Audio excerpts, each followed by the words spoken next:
अस्सलाम वालेकुम। मेरा नाम अब्दुल रशीद है तो मैं मोचियां का काम करना। मेरे छोटे छोटे बच्चे ने मैं इस काम नाल मेरा गुजारा कोनी।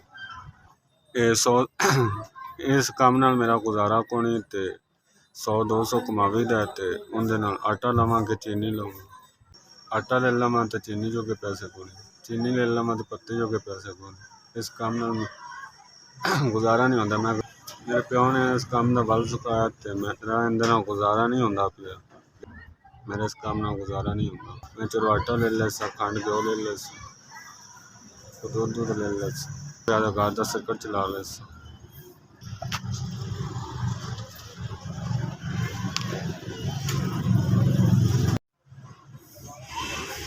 SVS थोड़ी तरफों मैनू 4000 रुपया मिल गया है। शुक्रिया ते मेहरबानी।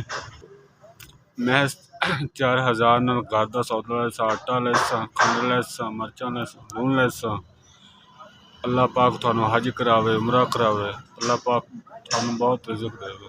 अल्लाह पाक थानू गना तो गना देवे। अल्लाह पाक थानू हज करावे, थानू उमरा करे। अल्लाह पाक थानू चोखा पैसा देवे। अल्लाह पाक थोड़े ते मेहरबानी करे। अल्लाह पाक थोड़ी बच्चियां ने लम्मियां करे तो अल्लाह पाक थानू बच्चियां भी, थोड़े बच्चियां भी उमरा करावे।